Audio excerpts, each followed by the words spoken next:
Welcome everyone to the Microsector. We're at episode 6. Amazing. How have we got that far? I am Sean Muller. Joining me in the box is the hostess with the mostest. It is the one and only Claude. Hello, Claude. G'day, mate. How are you? I'm very well. I'm excited. Episode 6, a big one, this one. Big one. A little bit disappointed. We've had a little early mishap.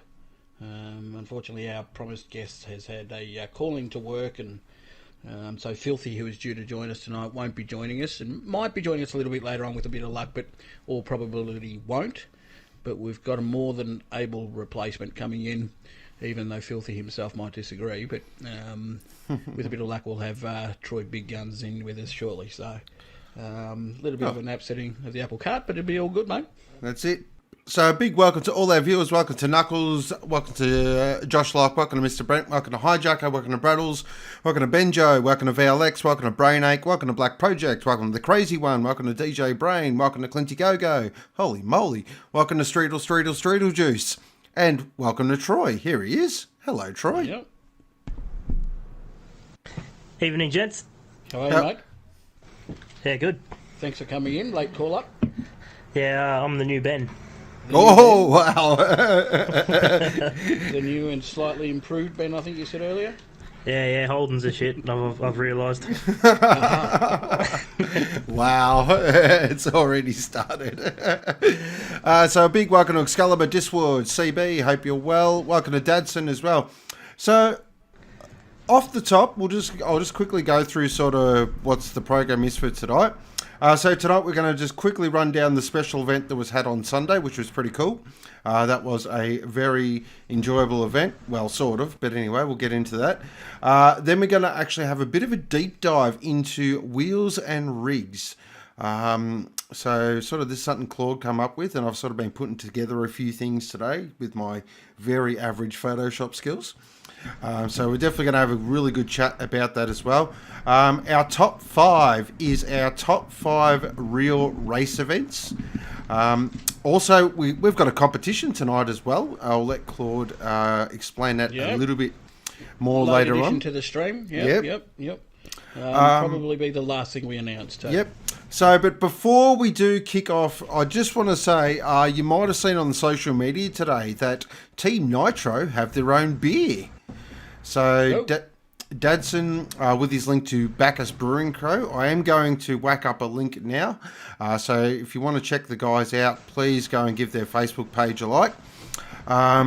They make boutique craft beer. Now, this beer is apparently a milky stout. Now, I've got no idea what that means, but anyway. But yeah, so they've made a beer specifically for Team Nitro, which is really cool. So it's sort of justification of all the hard work they've been putting in, and sort of with them on the side of the car. Brad, of course, made those beautiful cars, and I believe the Aston's got a new paint job for this round as well, which looks magnificent. So more than happy to do a live on air tasting. Yep, very much so. We will definitely live on air tasting 100% Matt Preston style. I'll get a cravat as well. So watch out. VLX says, what's beer? All you need is a can of Coke. Excalibur says, expand your horizon, Sean. now. Excuse my ignorance here. Who's the team owner down at Nitro Racing? That would be Dadson. Dadson might be the perfect time to get Dadson in for a chat with us on that one. Yep. So there you go, Dadson. There's the word is out. Yep. Yeah, I'm actually heading with Dadson to Bacchus on Saturday, so we'll see how that goes. Oh, wow. Well, there you go. How's that going to go for you, mate? You normally drink rum, so... I'll try anything once, twice, 20 times. I'm not keen on the milk part of it. I don't know how that's going to go down. Yeah, that's got me a bit concerned, but you never know. Like they say, broaden your horizons and... Well, I was wondering, does it come with cookies? You know, milk and cookies? We'll also be reviewing, I'm assuming, round 4 Group B races tonight. We'll have a quick review of those, and of course we will be previewing round 5 at the greatest racetrack in the world, the beautiful Brands Hatch. So That's going to be very exciting. So, to kick things off, let's have a look at the points table. I know you've been waiting for it for sight. And there you go. So, a big congratulations does go to Anwash and those bloody pink cars. They took out the overall team points with VLX winning his race. And, oh, pardon me, jeez. And Mountain Goat coming 5th in his race. So they took it away, just beating Lucky's Lawn Care Racing and Red Miss Racing there in 3rd. Was a good event. Definitely enjoyed it. Had a lot of fun. 2 hours, geez, it was a long time around there. I was pretty buggered after it. I can give you the hot tip. Sounds like hell. Yeah, but definitely enjoyed it. I'm looking forward to sort of doing something else similar along those lines. I have heard Once again, Livery Boys smashed it out of the park. 100%. Amazing. Yeah. The big thank you does go to all the livery makers. They looked absolutely fantastic on stream. I took a couple of photos today. You'll see them in the slideshow. Massive thank you goes to all the racers as well. I want to give a special shout out to the 2 hour guys. 2 hours is a long drive and not one of you threw in the towel. You all just kept driving and pushing, which is really, really cool. Huge shout out goes to the good doctor. 2 hours on a DS4. What a machine.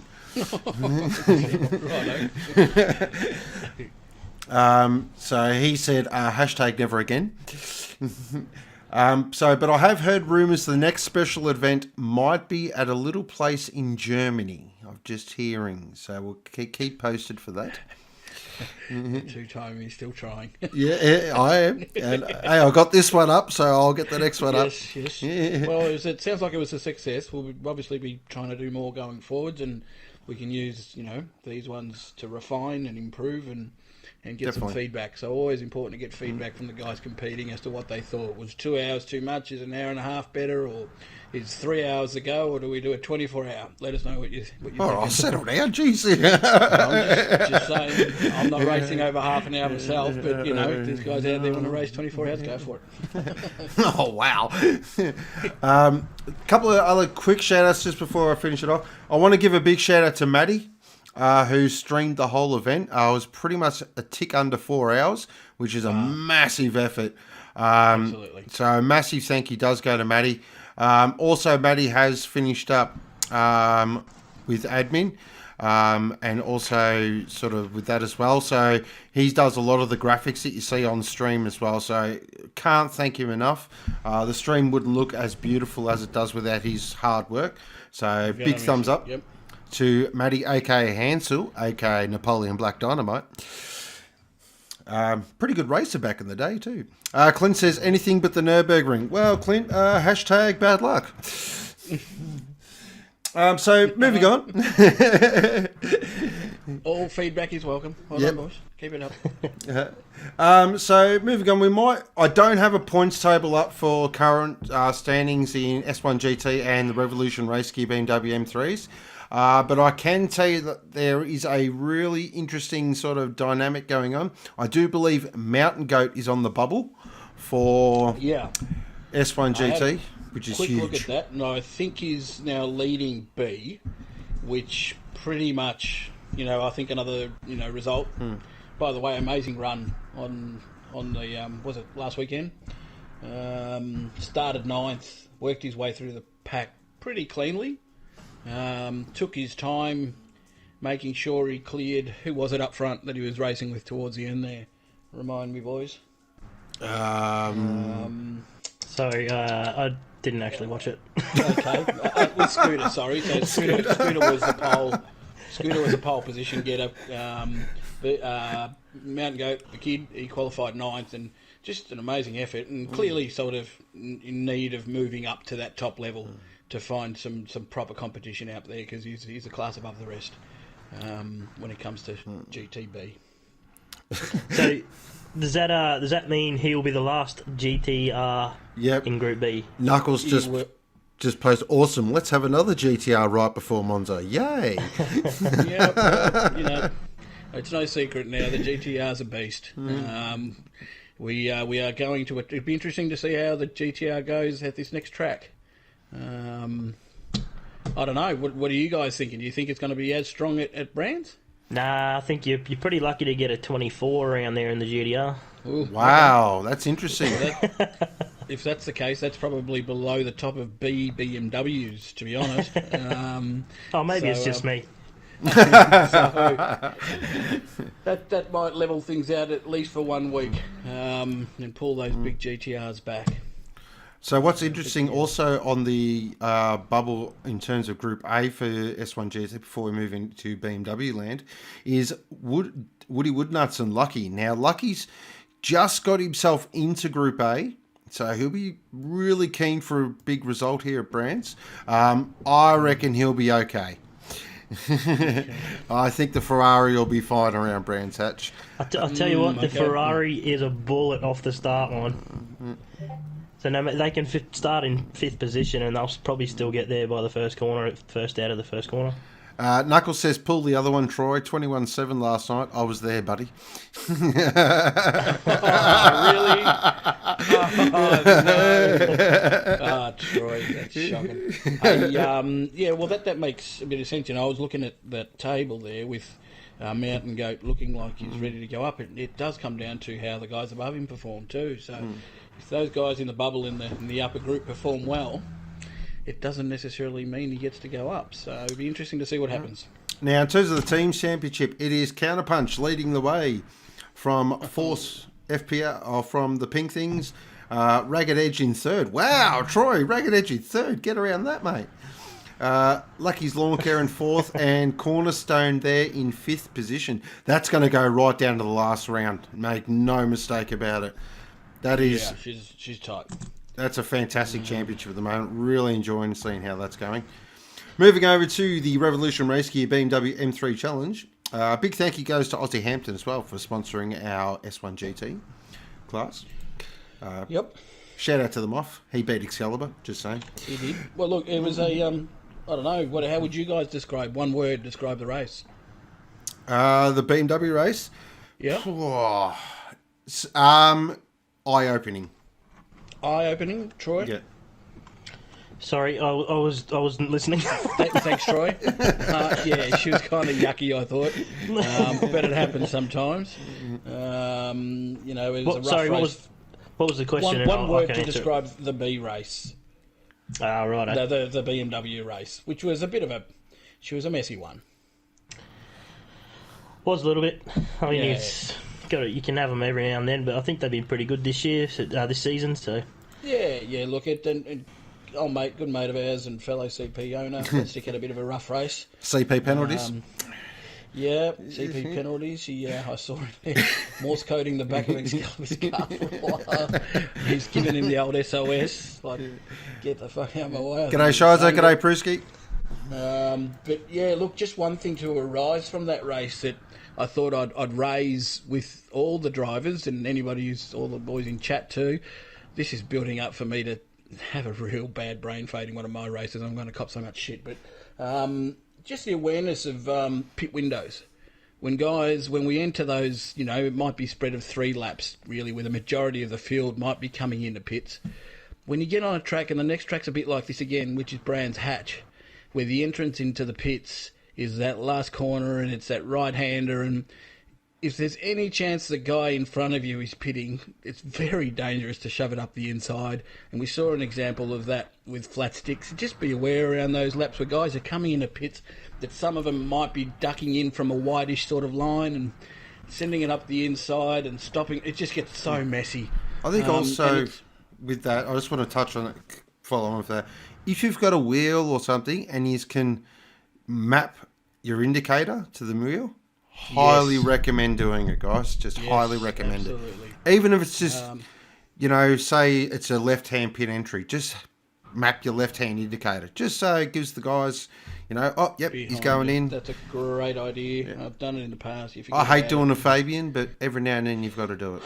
Yeah. So that was just one thing to pick up from that race, just that awareness of that pit window time. But great races, great race with great result for some guys. Womble, as you said on stream, Sean. Great race. Take away the 2 top fellas and he's won that race. Of course, unfortunately, the 2 top fellas are there, but fantastic result. And of course, once again, Moff. Again, It's hard to really sort of quantify how far he's come. He's definitely getting better every time he comes out. It's that consistency, where over a period of time he's just reduced the number of mistakes more and more and more, and the results are coming along with it. What did we have? The Good Doctor in 5th and Lockwood 6th to round out that top 6. That championship is still tight. It's still competitive. So leading the way is Mr. Brent, a.k.a. Bunnings, a.k.a. Karen. Janwell in 2nd. D-Flow after his missed round in 3rd. The Bad Doctor in 4th. And we got Cruiser in 5th. There is 20 points covering the top 5. There you go. It is ridiculously close. Must-watch racing, that is, from here on in. On the bubble is Prusky and James Aflee. Now, I just saw Prusky type in the chat. He might be on the rig next week, so that is huge news. Good. So it'd be great to see the old Wide Hips back. I do miss calling him racing. It's a lot of fun. Teams Championship, it's Force Performance absolutely dominating at the moment. They've got quite a substantial gap over Counterpunch, Dynamite in 3rd, Team Nitro in 4th, and Ragged Edge in 5th. Wow, 2 top 5s, Troy. Look out. Yeah, and it's pretty much got nothing to do with me. I've had a shambles of a season. So yeah. I will pull my finger out, but in the second half. Just another quick one here. I've made a note of for chat too to maybe consider the wet weather qualifying, how that seems to sit with the majority. It's twice. Is it twice now we've done the wet weather qualifying at that track? Yeah. No, we didn't. And then moved. Did we do? No, we didn't do wet weather at Red Bull, did we? Qualifying. Yeah. Oh, we did. For jeez. the top group. Oh, yeah, that's Sorry. right. For the GT boys, they had to qualify in the wet, which That's right. really kind of made it interesting. Let's not muck around. It made sure that Mountain Goat started in 9th rather than maybe pole, and he had to work his way through the field. So, from a viewer point of view, there's a positive there. But yeah, be interested to hear what some of the drivers are thinking about wet weather qualifying, or even the possibility again of wet weather racing. Well, I think these GT boys are supposed to be the best of the best. So, I mean, a bit of water, I think adds a little bit of spice to it, a little bit of drama, I think sometimes if you have just too many dry races and no variables, it gets a bit vanilla. And I'd like to think that maybe somebody in the pack turns out to be a wet weather specialist. Well, we saw that last season at Spa when Hijacker absolutely smashed him. And I qualified on pole for the B race, just saying. But I don't mind the wet weather. Yeah. So maybe it's something that we look forward to reintroducing or continuing definitely. to do going forwards. So just before we move on to our next sort of thing, I will say that talks are underway for next season. There are some initial thoughts and things. So we've got a sort of a light grey map of what's happening. Nothing in black and white yet, but we've definitely got a roadmap for next season. Next season will be most likely be the last season on the PS4 and on GT Sport before we all venture into the big bad world that is PS5. So we'll definitely look for that. We are going to do quite a few special events as well, one-off weekend events, just to keep you guys keen, us keen, and us in the box sort of keen as well, and keep it on our toes. But as always, stay across all our Discord, social media, and all that information will be forthcoming. It probably wouldn't be out of line or too early to say, Sean, would it? I'm going to do it anyway. That in all likelihood it might be a slightly more relaxed sort of season, shortened season, with the lane to the PS5, or are we going the full hog again? No, so it'll definitely be a shorter season. Of course, with Christmas, we'll have a Christmas break as well. So VLX S1 funding our PS5s. Good Doctor, as you said, just post there will be an announcement on the next Microsector about what is coming up for season 720. So definitely There we be go. tuned in a fortnight's That's the good time. doctor's nice way of saying, shut up, Claude. Yeah. So we'll leave that at that. All good. All right. So moving on to this week's big subject, and it actually is Claude's wanted to talk about for a while, and I think we all got first-hand experience. Shiza, next round community, is it Indy or GP? Let me have a chat with Chase Shiza, and I will get back to you as quick as I can. Wheels and rigs. Wheels and Rigs. I think it's one of the channels that gets a fair bit of chat happening in our Discord channel. We got a lot of new guys coming in. Sean, I'll let you continue. I don't want to jump into what you're planning to say. So we'll start off with wheels first. So when it comes to PlayStation wheels, there are three big players. There is Logitech, Thrustmaster, which does sound like an after-hours toy, I'm telling you, and Fanatec, or Phonetic, depends which way your bread's buttered on. Logitech are very much your, DS4 is entry level. But Logitech is definitely, you're dipping your toe in the water, you want to try a wheel out for the first time. That's where you go. Now, they've just released their G920. Now, apparently that's got a software upgrade and they're charging an extra $400 for it. So, Wow. yeah, I got no idea. I've read that, yeah. They want to be pretty special. Substantial sort of technological upgrades to justify a $400 increase, but that's a big jump in price. Next is Thrustmaster. Now, the two wheels shown there is the T300 GT edition, which I have sitting on my rig right now, and the TGT, which I believe to this day is still overpriced. Thrustmaster are a very good mid-range wheel. They're reliable. I haven't had... People say there's issues with Thrustmaster. I've never had an issue with mine. Never once had an issue. The only mod I've done to it is grab some hand therapy balls from Kmart and actually put them behind my throttle and brake. Makes all the difference in the world. $5 from Kmart. You heard it here first. I use the yellow one too. The red one's too stiff. That's the only mod. Oh, and I've swapped my brake and clutch around because the spring was going down, getting a bit soft. Other than that, I've had mine since, nearly 3 years now and haven't had an issue with it. It's been absolutely fantastic. You have a Thrustmaster, is that correct, Claude?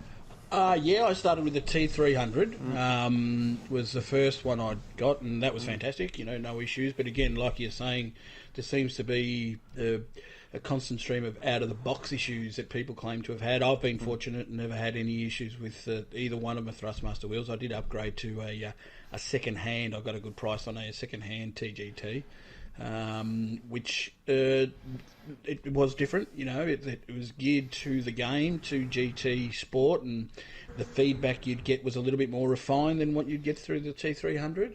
So just driving in a straight line, there was a little bit more coming through, and even just that defining when the car was getting loose, the back end was starting to slip out, you could pick up on it a hell of a lot quicker than and it made a difference in times. Now, we're obviously starting to notice a few of the guys that have been with us for quite some time start to invest some big dollars into the Fanatec side of things, which is great to see. I mean, to me, it's a sign of enthusiasm and wanting to continue with this sim racing, and it will open the doors to, perhaps even more serious sim racing than what we're doing here. But fantastic gear, but pricey gear. I had a pair of the pedals you ordered today, Sean. I think you ordered a pair of... I did. The V3s. I'm moving over to the money bag side of things. I ordered a set of V3s today, so I'm slowly building up my phonetic system. So I'm going one piece at a time, not going the full hog. That's how you get it past the other halves, boys. Just like you know. I'm just reading through sort of chat there. I'd say probably the more popular sort of wheelbases are the CSL Elite, which I think is one of the PS4 wheelbases. There is a big range of wheelbases and just as big a range of wheels that you can attach to the Fanatec sort of wheelbases. I've actually got a different wheel for my wheelbase on the Thrustmaster as well. I've got the open wheel steering wheel, which had some suede, which used to feel nice, now it feels like crap. Because I didn't use gloves with it, as Sean told me to do. But, yeah, look, like you're saying, I think with the wheel side of things, it's important. And let's not forget DS4, because DS4 is still a way of playing this game. And if you don't have the coin, or you don't have the urge, or you're not sure whether you want to invest into a wheel, well, you don't have to. Yeah, there's right. extremely competitive drivers on the DS4. It's the one thing that I would say is that it doesn't allow the game to fully grab you. It's not as immersive driving on the DS4 as it is with a steering wheel. Once you got the steering wheel and the pedals, it transforms the game. It puts you behind the wheel of a car rather than playing a PS4 game. So I'd highly recommend anybody thinking who hasn't got one yet to dabble into a Logitech. That's probably the most popular wheel out there, that G29. And guys that have got it and use it love them. So as an entry level wheel, I think that'd be the way to go. Just seen Clint talking about direct drive wheels, and there is only one on the PS4. There is, and I'm looking at it at the moment. It's bloody expensive. It's over $3,000 worth of gear. And something to keep in mind that I'm being made aware of is that these things are that strong that my rig might not be up to it. You need a solid rig to put these things on because of the amount of torque that they generate. And I'm a bit worried that my sort of next level rig there might not be up to scratch for I believe I might get better. The CSL Elite pumps out 6 Newton meters of torque.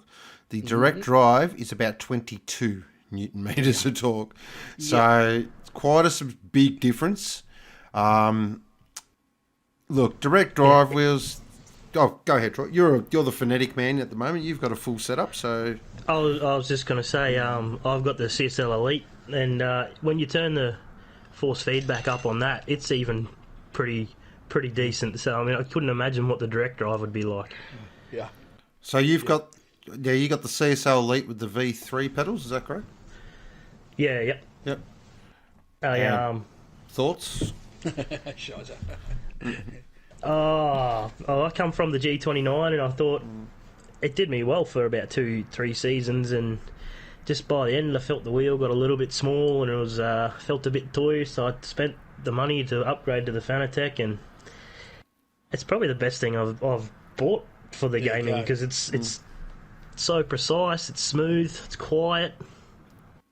You can change a whole lot of settings from your wheel. Yeah. And the pedals are even better. I got the V3s as well, and they're super smooth. They got all adjustability on them, and you can set everything through. Have you managed to lap a Bathurst without hitting a wall yet with it? Well, I won't go that far. Come on, man. Well, that's interesting to hear. That's good feedback. It is, and what's interesting is I've heard a lot of sort of sim racing channels and they say the most important part of your wheel setup is your pedals. That's where you find your time. The time is. Yeah. So going from a pentometer to a load cell is quite different. If you don't know, a pentometer goes on the amount of travel that you press on the brake pedal, whereas load cell is on pressure. So it's much better for muscle memory. Hence the reason why I'm going to a load cell, because one, I want to get more consistent. It's consistency. I just want more consistent lap times. I thought you were going to say you wanted to get muscly then. That too as well. Build up a bit of leg muscle. So I'm an ex-footy player, so I got pretty big. Yeah, what VLX said, one of those. One of those two. But yeah, so it's if anybody's out there, I'm going to take 2 seconds of time to advertise something. If anybody's got a Thrustmaster wheel and they're wanting load cell pedals, I've got a brand new pair in a box that I am never used, looking to move on. If you're interested, just send us a message through Discord. And tell them Go sent you. Yes, tell them Go sent you. Tell me Go sent you. But Thrustmaster have released load cell pedals for their wheels not too long ago, probably about 2-3 months ago. So the other part, obviously, that we thought we were going to touch on is the rig side of things, which opens it up to this really cool thing I like, and that's the yes, we've got our next level rigs, which I'd say were probably the most popular ones in the community. There we go, guys. There's a nice, good work, Ghost, shit, of the sort of more popular rigs, and obviously next level CP sponsor there. Shout out Shizer, give him a bell if you need, or if you're looking for one, he can help you out with that.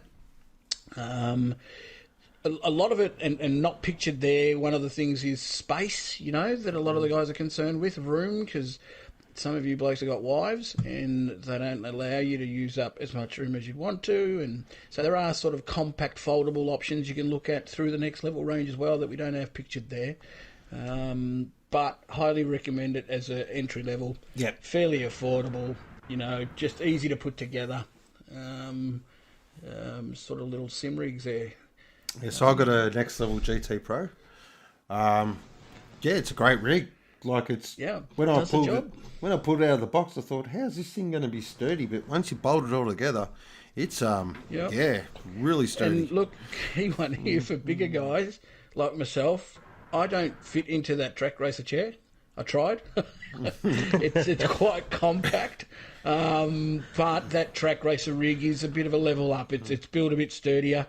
It's a really nice unit. I bought one and had to get rid of it because I couldn't be bothered changing the chair over at the time of purchase. I think Chase has got. What are you sitting in, Troy? I've got the number one bestseller, which is the play seat. Oh, okay. I think Chase used to rock a play seat as well. Yeah, he did. Yep. You can probably tell it's probably the number one bestseller because of its price. But they're fairly inexpensive sort of rigs. Oh, they're not super inexpensive. I think it's still $600. Oh, okay. Yeah. But I think it's probably, if we went back 3-4 years ago, they were probably the most popular brand, weren't they? More than likely. Yeah. And the other brand, sort of Australian, sort of local, or you can get them locally, was the main advantage. But that fourth column there is the one that excites me. the homemade option. I reckon that's great. So I jumped on Google and sort of thought homemade racing rigs, and I had to narrow it down to 3. There was heaps out there.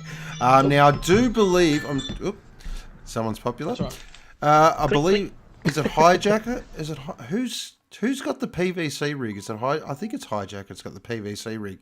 So he's made one out of PVC. I know there's a couple of. I think one of the Anvil brothers. I think it's Janwell has got a homemade rig as well. CB, yep, my rig is homemade, but it's out of 80/20. Oh, Jesus. Okay.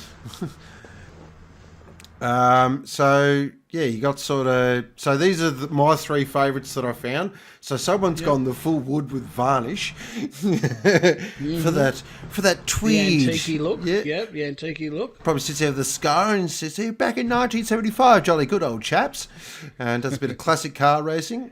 Some bloke looks like he's got that wood from a building site. That looks dodgy as hell. And the bottom one, I really like the bottom one. You can just tell there's a lot of effort gone into that. Like the full cockpit Formula style, which is really cool. So, that's right. That's right. Womble has a homemade rig as well, and he's got actually a BMW electronic chair on his. That's right. I remember him asking how to wire it up, or finding someone to wire it up. What I like about the homemade side of things is you can put everything exactly where you want it. You're not having to adapt to the rig. The rig adapts to you, and your perfect chair placement for yourself, the perfect height, the monitor's sitting exactly where you want it to be, and that's a massive advantage. And obviously, there's a fair bit of effort that has to go into it, but you can put the most comfortable chair in the world in there if you want to as well. So, shout out to all those guys that put the effort in to do that sort of thing. And I know we've had a few shared in the Discord channel there, but if anybody's got one they'd like to share that we haven't shared before, chuck a photo up in Discord. Yeah, I think there's 3 sort of big things when it comes to rigs that I've found. One is space, what your space is. 2 is GT style or Formula style. And 3, like wheels and rigs, the best you can buy is the best you can afford. That is the best you can buy. Like, there's no real, oh, this is best or that's best. If you can only spend $500 on a rig, then you only spend $500 on a rig. But that's the best for you. If you want to spend 100 grand on a rig, yes, I have seen full sim racing setups for 100 grand. Which is well, one of the things we probably haven't dabbled into much, that I haven't seen the boys talk much about, things like butt kickers, and there's even more little additional things that you can kick into these things to increase the level of realism, if you like. But realistically, I think most of us, or myself anyway, I'm happy with the setup. I say that as I'm talking about reinvesting into another wheel. But yeah, look, it's one of those things. You get what you can afford, and at the end of the day, as we've all heard before, some of the quickest, and if not the quickest drivers out there, are on some of the most basic setups you'll ever see. Yeah, 100%. And so when it comes down to speed, it's more a comfort thing, I think. Just being comfortable in a chair is one thing, rather than maybe having pedals slipping around underneath a desk and that sort of thing. But we make do with what we got. Yeah, so I think with that as well, like, I'm looking at all these rigs and that, and look, don't get me wrong, that full Formula style play seat one, the bottom one, looks absolutely epic. Like, that looks mad. So does that track racer one on the bottom as well. But you got to think also, putting it together, some of these rigs, you need a small degree in engineering to put the things together. Where the next level ones was literally took me probably very 2 hours. Yeah, a couple of beers, and it was up, ready to go. And I think I was just saying to Sean there, I do have the same setup as he does, the GT Pro, but I did invest a bit of money into the Track Racer TV stand, which was quite a sturdy sort of. I know our sponsors. Next level. I shouldn't be talking about the competitors' product, but yeah, it's the Track Racer TV stand's a cracker. Sturdy, especially if you're looking at putting up a sizable screen as your display. But I think that sort of covers it. The boys are all sort of putting a bit of input there into what they're rocking and what they'd like to rock in future. I can see have a look there. that it might tilt from being a majority Thrustmaster to a majority Fanatec League before too long. Yeah, I think so. So I just want to read some of these comments. Some of them are actually pretty cool. Black Project's running an ex-Motor Show rig used in the Suzuki stand. That's very cool. Very cool. Womble beanbag with a 6-point harness.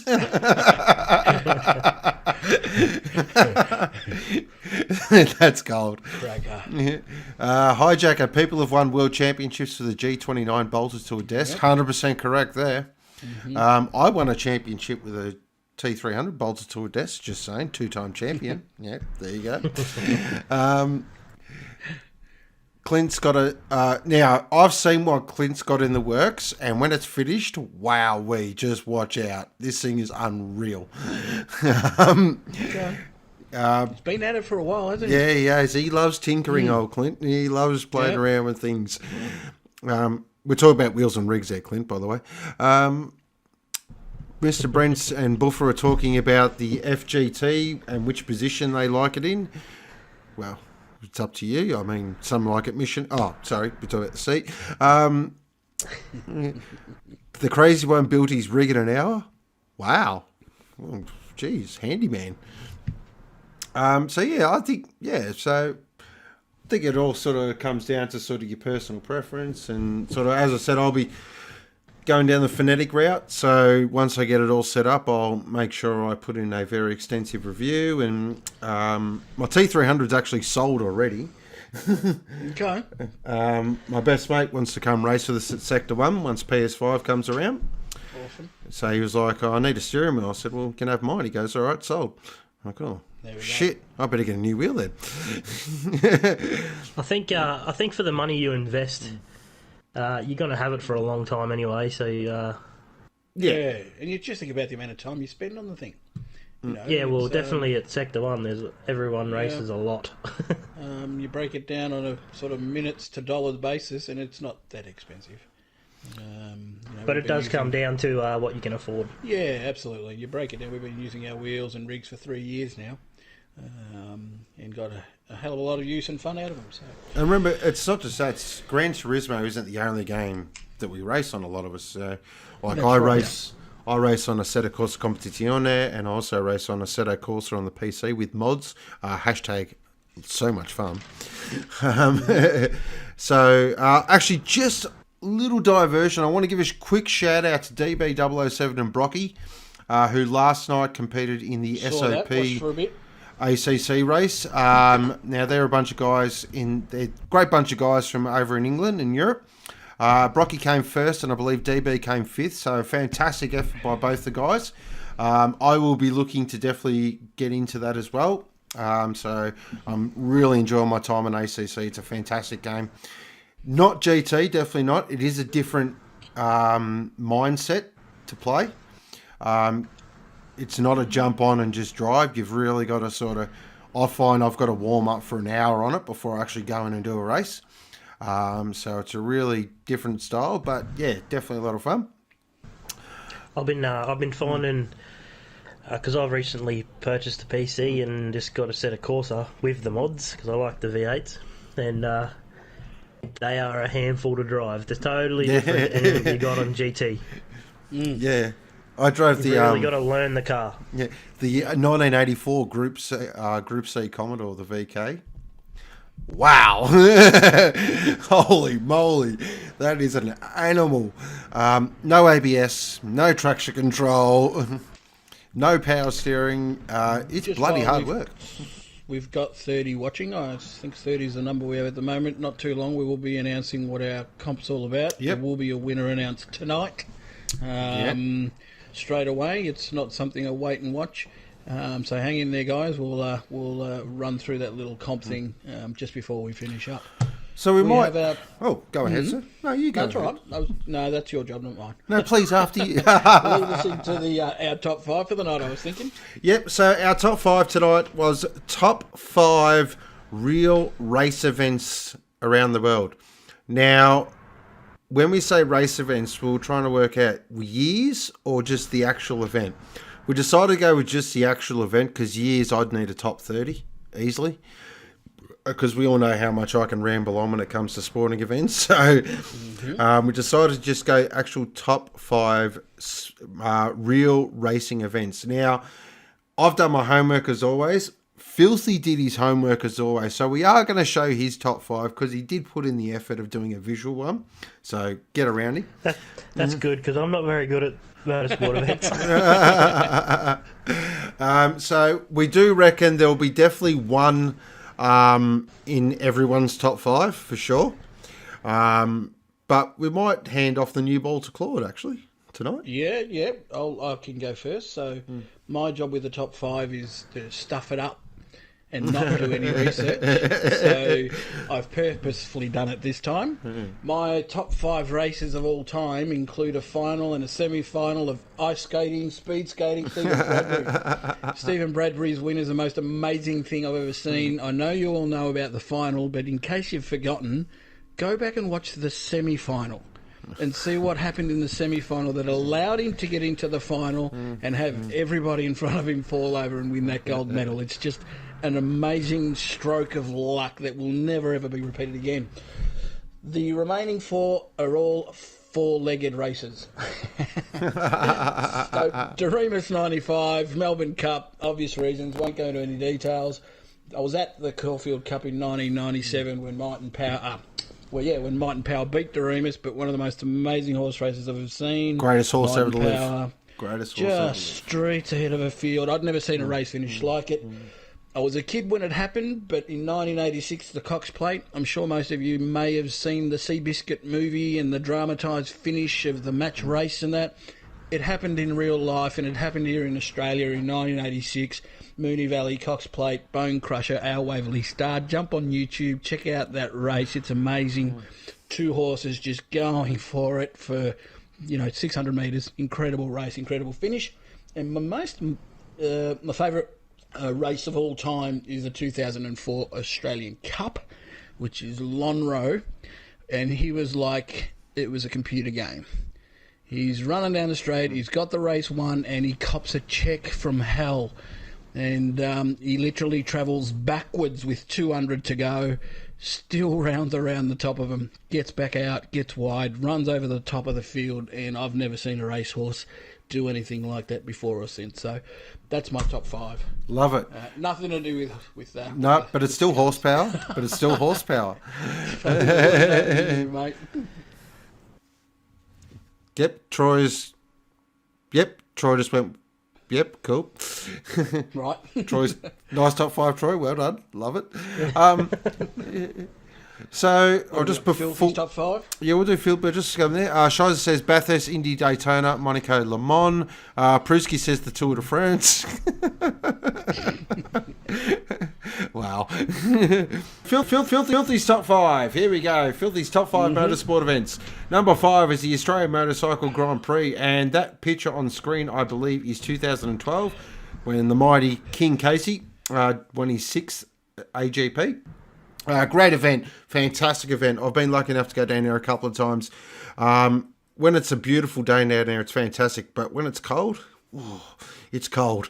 But a really, really great event. Can get a bit loose as well, which is really cool. Number 4 is the F1 Belgian Grand Prix. What can we say? Formula 1 cars around Spa. Not much else really needs to be said. And if you ever watched the 1998 race, the start of that race is absolutely carnage. And, of course, that was the race that Schumacher drove into the back of Coulthard, or did Coulthard brake check him? All we know, Schumacher was going to kill Coulthard. Number 3 is the Bathurst 12-hour. This is an event that has just grown, and will continue to keep growing. Number 2 is Le Mans. We'll touch that on my top 5. But number 1, it is Australia's great race. We all know it. We all love it. We all watch it. It's the Bathurst 1000. It is. And that, I believe, on his screen is 1995 when Larry Perkins won and went from first to last to first. So there we go. So that is Filthy's top 5. So well done to Filthy. That's a great... Yes, right. Very well done there. Diswood says Bathurst 1000, Bathurst 12-hour, Nürburgring 24-hour, Le Mans 24-hour, and the Monaco Grand Prix. Ooh, Diswood, I knew we'd get along. We are very close. So here's my top 5. So number 5 is the Spa 24-hour. An amazing race. The GT3 race of all GT3 races. Now, with Spa, one thing that always you can guarantee on is weather. It always, some reason, rains. And this year we get a Spa 25-hour because of the daylight savings or the summertime thing. So that's going to be absolutely epic. Of course, last year, won by Porsche. That's right. A Golf Porsche, just for you, good doctor, with my man Kevin Estre, who is an absolute freak in a Porsche. Number 4 is the Bathurst 1000 for me. Look, we've grown up with it. Of course, the mighty Commodore there of Mark the Man Scaife.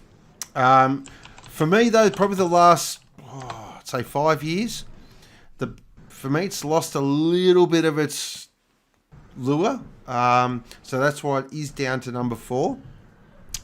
Number 3, it's the Monaco GP. Yes, I know the cars have outgrown the track, but it's one of those F1 races. I was going to bring that up. I mean, it would be in my top 5 list, but that particular shot of that corner, today's cars are really struggling to just get around it.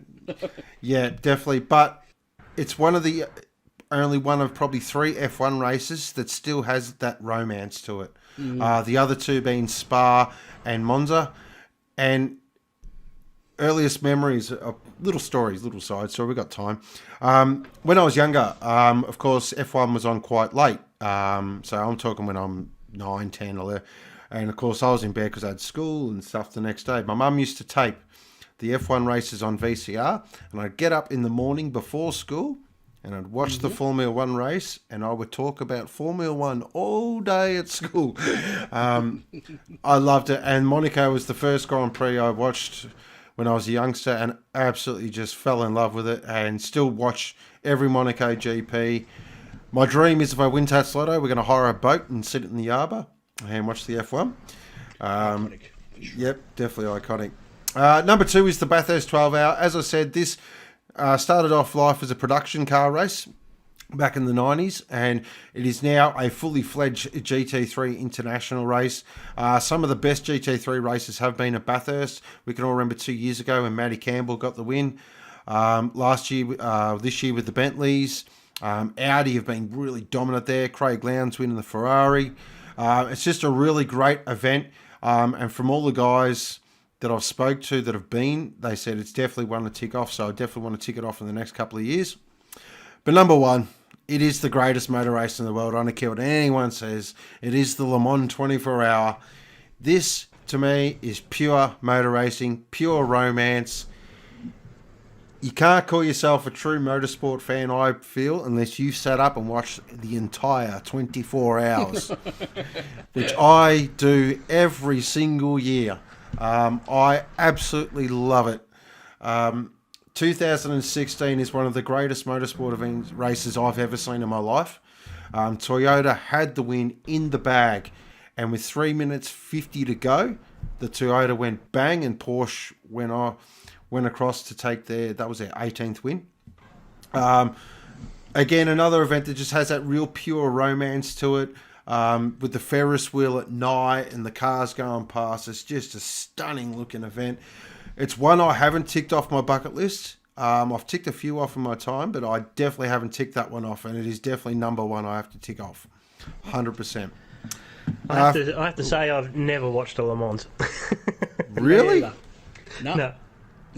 Look, I've watched highlights and, going back and watch old mate flip himself upside down, and who was that? That was Mark Webber and all that sort of stuff. But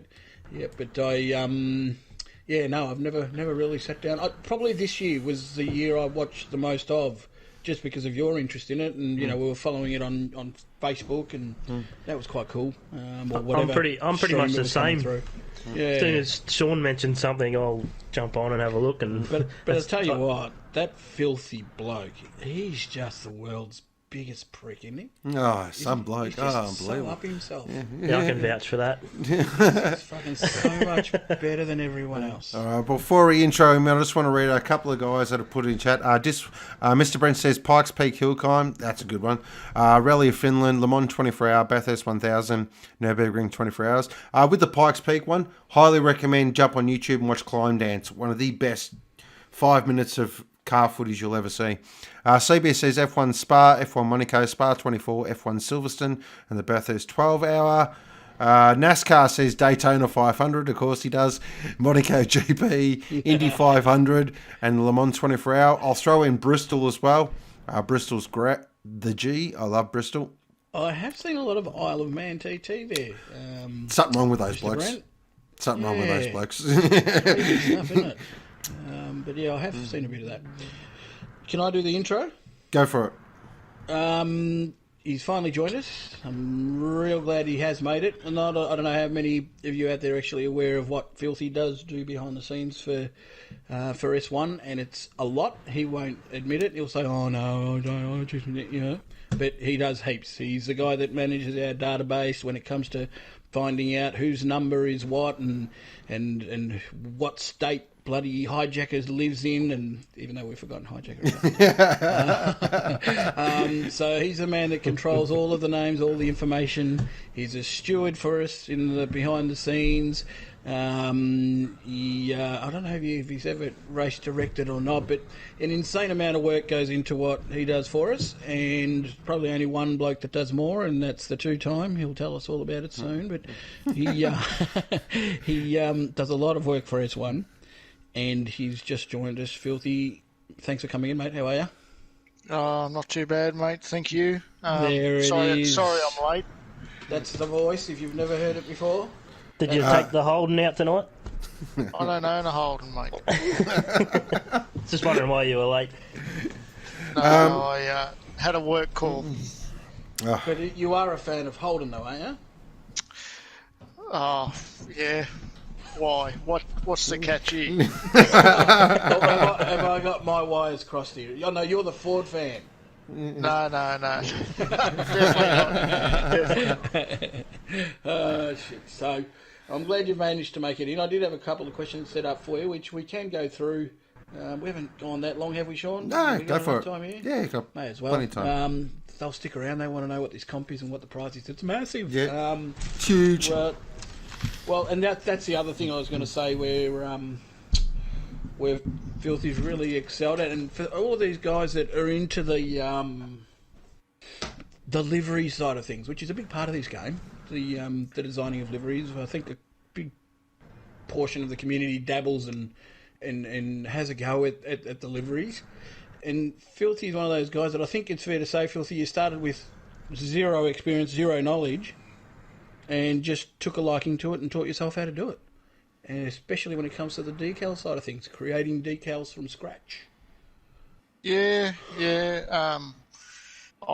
The only livery sort of stuff I've done is obviously on Gran Turismo, and I'd never done any of it before, and I found it really frustrating to try and create a livery with, a set amount of decals and whatever was available, like that others had made, which was great, but it sort of didn't fit to just the from vision. A quality point of view of the actual decals, or the layout of them, or just either the layout or the vision you had for what you wanted the livery to be. You couldn't quite get it right because the decal wasn't available to you. Mm-hmm. So I picked Mo's brain a lot, and I probably annoyed him a lot. Mm-hmm. But between Mo and YouTube, I taught myself how to use Inkscape and just how about to ask you. Yep, what how program to make it was decals. And well, Inkscape's free, so if it's free, I like it.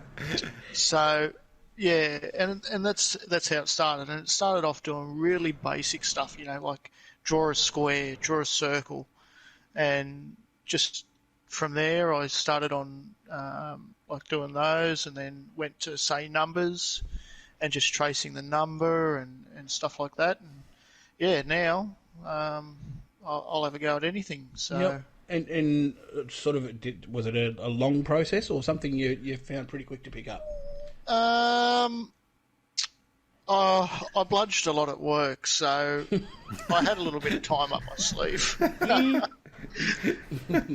But I think because I had such a keen interest in it, I picked it up what I thought was pretty quick. But I think it could be quite a time-consuming thing. Like there's a lot of stuff I don't know how to do, and I'm certainly no expert at it. Mm-hmm. But you've got it to a level though where you can pretty much do anything you want on one of these cars, though. Definitely. Definitely, I can. I can pretty much figure out.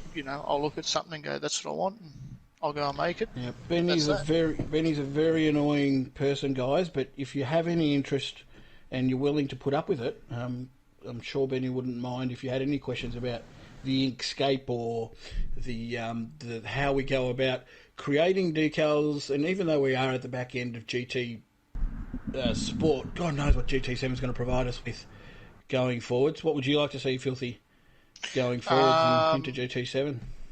Well, for decals, I'd like to see a bigger kilobytes. Like 15 is really hard to work with. That's the challenge, isn't it? It's keeping it below that size. It is. Look, I'm a big fan of the single-player stuff, and I think GT Sport was pretty poor in that aspect. So I'd like to see it come back, from the earlier GTs, something like that. And I think they could do a lot better with, we hear all the time the penalty system they've got.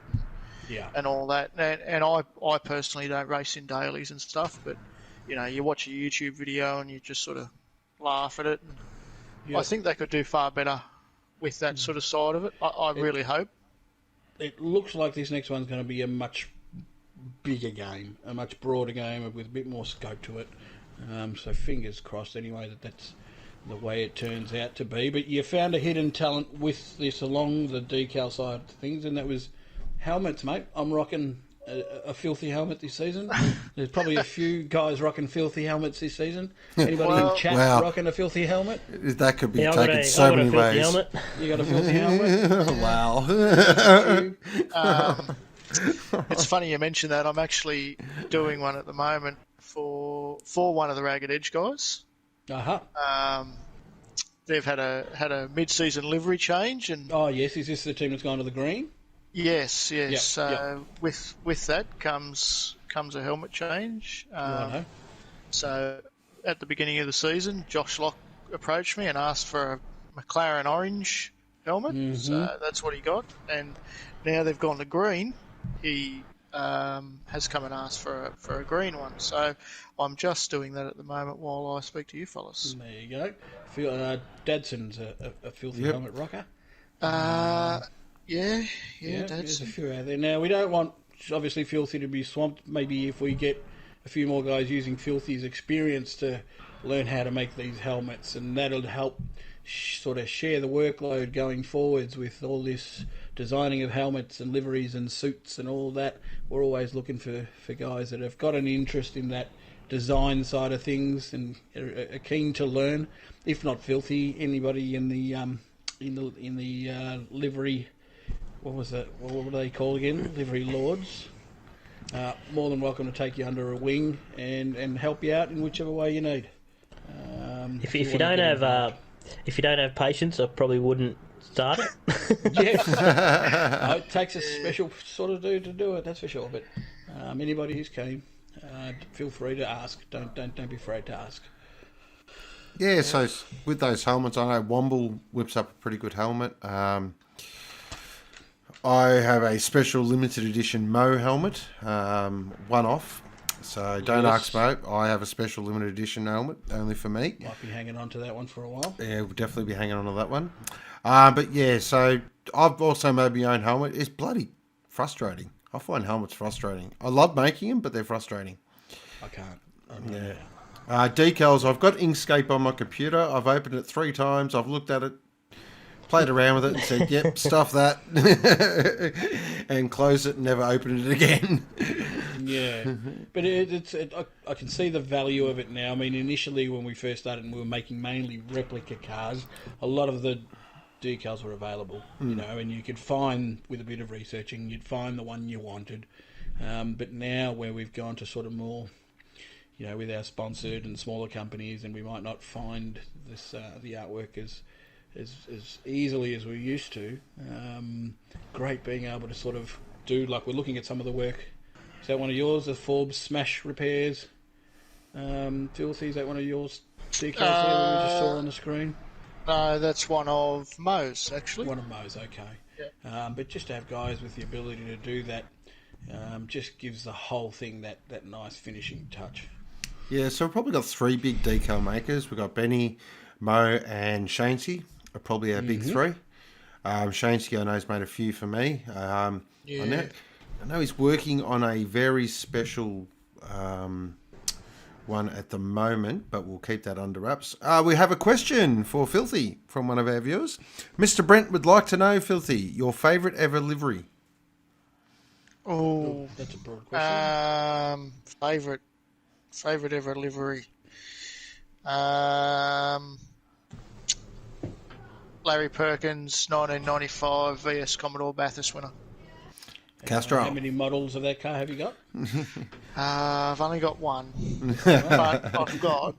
I don't know. There'd be half a dozen Larry Perkins ones behind me, I think. Okay. It's a good top 5, actually. Top 5 liveries. Definitely. Make a note. Definitely make a note. Everyone will know what my number 1 is. All right. Filthy, we did run through your top 5 tonight. You just missed it, but we did put them up there and showed everybody your top 5 racing events Yes. of all time. There were some similarities there with Sean's, none whatsoever with mine, because mine were horse races. I stuffed it up. But and Troy didn't give us an answer. What I might do, guys, is do this comp thing. You've had them waiting long enough, so I thought, spur of the moment, I thought let's do something to make sure they stick around to the end. All right, so everyone in chat who's watching, can we get a G, please? Can you all type a G, just so I know people listening and people are... Yep. So this will be a first in best dressed scenario. Yep. There will be a question. Throw in your answer into chat. And the first person who gets the right answer will win a copy of a PS4 Assetto Corsa, the new racing game everybody's raving about. If you've already got it, you can exchange it for another game, or you can give it to one of your mates. If you don't have it, well, give it a crack. Have a go. So that's the Assetto Corsa Competizione, is that correct? Correct. There you You'll go. get a copy of that sent out through the post. First person to answer this question correctly. We tried to organise a naked date with Troy, but he wasn't in for that. So just a feeling of the guns. yeah. So the question is, going back here to see. The question is how many? Yes. Yeah. I got some crowd noise. Go for it. How many teams has Sean Two-Time, a.k.a. The Ghost, raced for so far? How many teams has Sean raced for so far? Throw up your numbers. First one. We have a winner. We have a winner. We have a winner. We have a winner. That was quick. Clinty Gogo is Got in correct first. with Jeez, the number unlucky 5. there, CB Racing, unlucky. Very Scotty. unlucky. You guys were quick. Unlucky there, Knuckles. Yeah, But very Clinton's got unlucky. in there 5. Yeah, 5 is the correct answer. Have you got a copy of the game, Clint?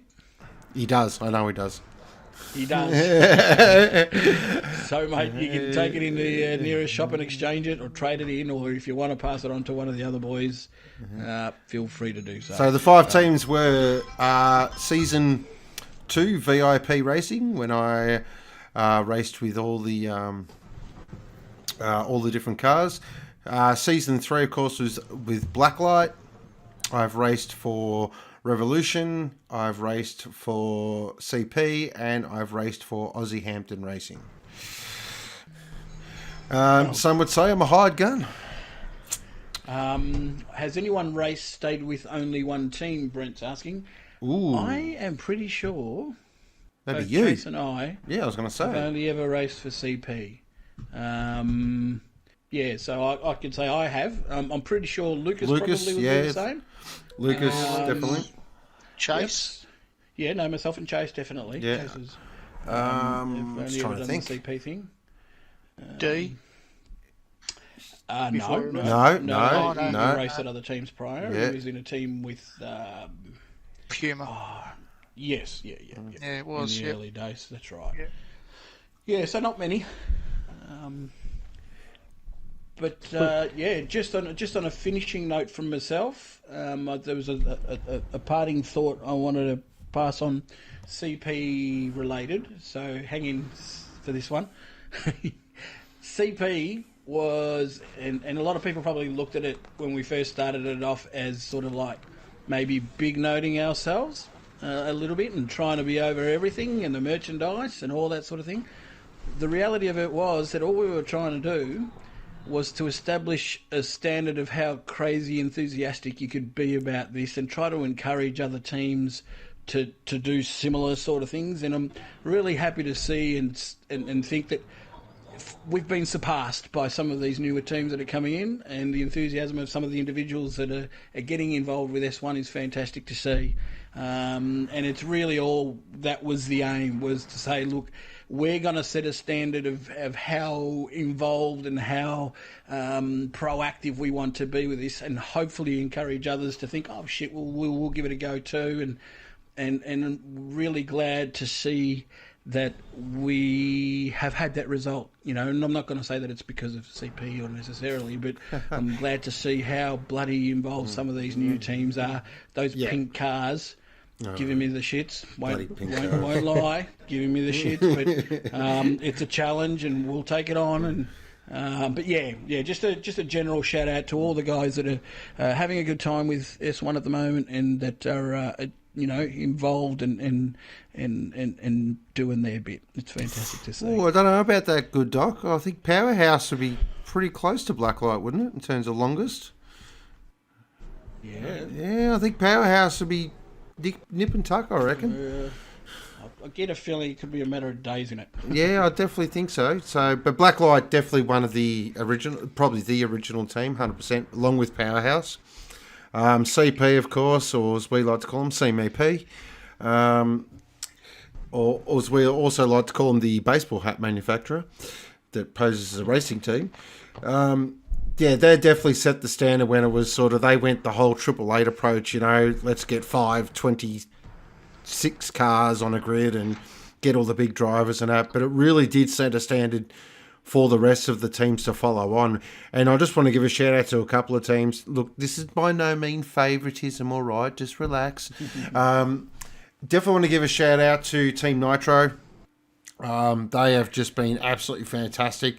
The way they've really promoted themselves has been absolutely amazing. I also want to give a shout out as well to... I've forgotten the team's name now. Jesus Christ, this is bad, isn't it? Who was I thinking of the other day? I was bloody thinking... Hashtag dickhead. Definitely give a Switchblade. I think the big comeback story as well. Yes. With Mr. Brent definitely kept jumping on back, and he's definitely done a great job with Switchblade, which is really awesome to see. But my final shout out actually goes to CJ Esports, Jim Bob. Jim Bob's been dealt some pretty rough hands when it comes to teams, but he's kept his head high. He's just trucked on along. And he can really be proud of himself. He's built himself a nice little operation over there at CJ Esports. And I suppose I better give a shout out to Lucky's Lawn Care Racing because, well... Because the poor blokes have had probably the hardest trot as well when it comes to drafts. They can't seem to get anywhere near the top 10. So, but... They've done it with aplomb. They've kept their heads up. Knuckles and Lucky are a great bunch of guys as well. Little story about Lucky, if you don't know. Go to the Grand Prix with him and ask him to bring a box of Cheezels. Best thing you'll ever see. He's a master of it, but ask him. But other than that, those guys. But all the teams really. I mean, Red Mist Racing. I could go through them all. Aussie Hampton Racing. Powerhouse. Bloody... And it's where the strength of the whole thing lies. You know, there's an even spread of effort. Everybody's contributing. There's no weak links in the chain, and onwards and upwards. Obviously, we're talking about a bit of a transition period coming up once the PS5 comes in. Trust me, guys, we're not going to be making it an immediate transition. You know, it'll take time for everybody to get the PS5, and we understand that. And there's another season of this on the PS4 to go, and there's good times to be had. Is there any talk of like the PS5 and the and the PS4 being able to like crossplay? No, that won't be happening. I can give you the hot tip right now, which is unfortunate. I think you'll be able to play the older games on there, but you won't be able to play with the newer versions of the game. Yes. So PS5 won't be able to cross-play with PS4, if that makes sense. So, but as Claude said, look, we are going to wait. Look, it won't be till... I don't want to put a time frame on it because Sony won't give us a bloody time. But, eventually it's going to have to happen, but it won't be an immediate thing. We're not looking at release of PS4 and then 2 weeks later making a Switch. It's not going to be like that. So. No, definitely not. Alrighty. Well, other than that, so I'm just having a look here. Everything tonight. Janwell says no need for shout outs. See the pink pig on track. Good Doctor says teams this season have been stellar. Hoping you all return. Knuckles says LLCR on the rise, first pick next season. Oh, yeah. He's the best driver they've got, too. There it is. I was waiting for it.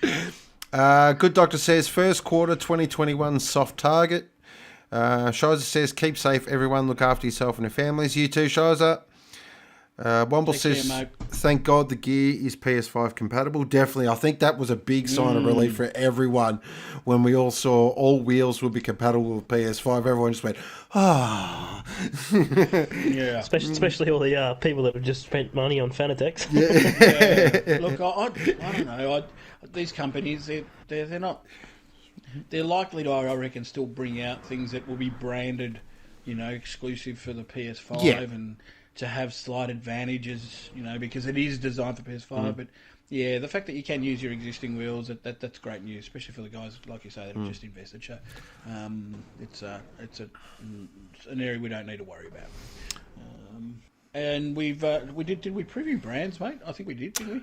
Well, sort of, but actually let's do a quick preview. We've got time. We've still got 15 minutes based off last times, like Microsector. Okay. Just a couple of quick things I want to read out before we get into that. Excalibur says, even if LLC get the first draft pick, they'll still cop a round 2 bop adjustment and get nerfed. Mr. Bread says, watch new wheels drop as soon as the PS5 is out. Yeah, definitely. Yeah. 100%. So Brands Hatch coming up this weekend, Sunday, 7 p.m. Australian Eastern Standard Time, live and free here on Sector 1. Wow, Brands Hatch, what can I say? What a racetrack. Absolutely love Brands Hatch. I did the purple sector today, so I got a little bit too excited, I feel, but I might add something to the purple sector. This is going to be an interesting round, I feel. I feel that we might see a few surprises, especially in GT land. A few of the cars, we feel that Ferraris will be strong. I've got a gut feeling in the Group B racing AMGs will be strong. The Aston, we're not too sure about the Aston, what it's going to do around there. Yeah, so I think the biggest reason why this round's so anticipated for me is Brands punishes mistakes. Absolutely punishes them. If you make a mistake at Brands, yes. If you make a mistake at Brands, you can pretty much kiss your race goodbye. Yeah. I think the BMWs will probably do well as well. Yeah, took it out for a spin last night around Brands. It was actually a little bit of understeer on exit of corners, but other than that, it's actually nice to drive around there. Knuckles, what did you do the purple sector in? I did it in the Jag. Okay. Good doctor, reverse gate. Reverse gate. That's where that happened, yeah. It was Yep. Yep. Yeah. Is that a former Ragged Edge member? Possibly, yes. Yeah, it was a pretty big moment. I love the place. I've had a bit of success around there, so I have a definite soft spot for it. There are some as good as your last race. Yeah, all right. Yeah. There are some guys, though, that absolutely hate it. It is very much a love-hate track. There's no middle ground with it. You either love it or you hate it. Grown Troy? to love it, to be honest. Yeah. What do you feel it's about one it, of Troy? my favourites. Yeah. I've got a feeling Troy doesn't like it very much. I've grown to like it a bit better than I did the last few seasons. I think I'm getting a bit better at staying on track. Well, there's not much grass left from last time you were there. No. I see they put in a couple of new fences up as well. Have you ever driven it in anything other than a GTR? I drove it in the Aston, Okay. the GR4. Yep. Oh, that's right. Yeah, I remember that. Yeah. The Freightliner one. And we were only talking about this today in my team chat, the Fujitsu from Black Duck Racing. Oh, that's right. Yes. You in the red one, yeah? Was that the Yep. red one? Yeah. Yeah, I remember. Yeah. That Freightliner livery, you done that, didn't you? I did. It's the only one I've really ever done. Yeah, see? That wasn't a bad livery, though, either. I didn't mind that. It only took 4 months. That's not Terry's Freightliner. That's another one, is it? The white version of Okay. can't think of who drove that. Slade. Yeah. So no pressure, Yeah. but we're thinking Ferrari is the car, isn't it? Yeah. Yeah. Well, Those it's boys made Knuckles look good, hasn't they it? should smash it. If they don't finish on podiums, well, they should have a long hard look at them. I'm definitely expecting Knuckles to be on the podium, and I'm expecting Lucky to be in the top 7. He kind of needs to finish around that mark to keep himself safe. Yeah. So, Yeah. 100%. Knuckles said the McLaren is awesome there, Troy. Yes. every time I jump in a lobby, Knuckles is the first person to jump in the McLaren. Well, as far as the one-make races go, I think it's going to be an exciting race. Yeah. Just because of how close the racing should be. Obviously, we've got a couple of guys in both the groups there that are clear standouts and might sort of get away from the main group, but I'm expecting some really tight racing. Have your heads switched on, guys. It's one of those tracks where if it goes bad, geez, it goes real bad. But I'm looking forward to it. Thing is, a lot of people get worried about Paddock Hill as the first corner where the turn 2 up at Druids Turn 2 is where it all happens. Because people seem to think that sometimes 3 wide into Druids works. Hot tip, it doesn't. I can tell you right now, it doesn't. It's actually that was something else I was going to bring up earlier, and I've got it written down here. It's one I haven't crossed off, and it was to go along with that pit window thing we spoke about, and that was the lifting off the throttle behind another car. For some reason, for some people, it's very hard to do. Like, you come out of a corner better than the guy in front of you. You clearly got a speed advantage, but there's no way around him, and we don't back off. We drive into him. Do you know what I mean? Instead of going, okay, I'm going to have to actually lift here. For some reason, it's so hard for and I'll put myself in that basket. I've done it before, where you've got 5k, 6k, 10k advantage over the guy in front of you, but there's no room around, and you just can't bring yourself to lift and lose that little bit of time, and you just, you drive up the back of them. I think there's going to have to be a bit of lifting in this race at Brands, otherwise things are going to go haywire real quick. It's the racing mindset, though. Yeah. It's just the way it is. I think the trick with Brands, and Buffer put it up there before, 90% is fast.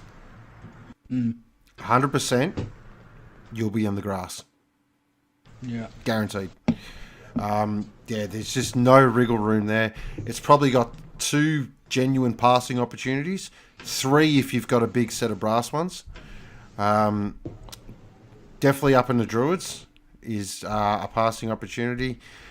Into Surtees is a passing opportunity.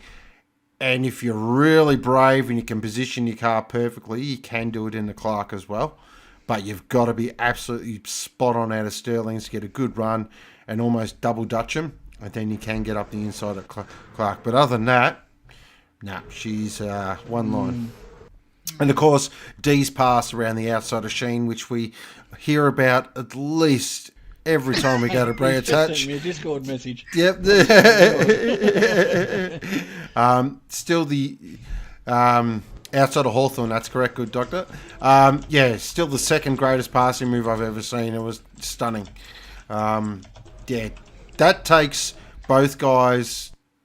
The thing with the outside of Hawthorn, you've got to remember, is both guys have to be on the same page.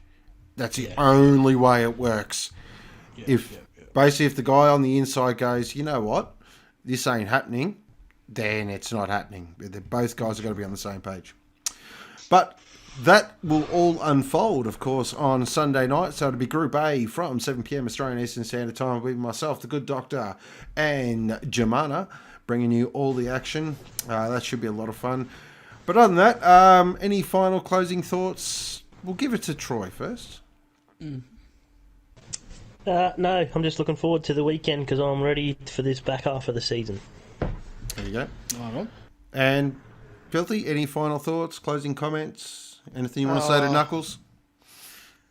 I'd just like to wish Lucky all the best in his race. And watch out because Knuckles will try and take him out to be number 1. Ford is shit. We all know Ford sucks. And I really feel sorry for Troy because he's got a bloody giant paperweight in his garage. It's bright orange. And that's about it. That's all I got for you. That's all we wanted, mate. That's all we wanted. Yeah, mate. I'm glad you boys were able to join us, especially yourself, Filthy. I know you had work jump in right at the last minute, but you made it in. I've got nothing else to add. It's been been a good chat, boys. Thank you. Awesome. Well, thank you to everyone for tuning in. I hope you enjoyed tonight. Be sure, congratulations to Clint on the competition as well. Well done, Clint. But other than that, be sure to join us on Sunday from 7 p.m. Australian Eastern Standard Time for Sector 1 Group A, Aussie Hampton S1 GT and Revolution Race Gear BMW M3s. But other than that, this is Sean, aka Go, signing off for now, and you've been listening to the Microsector.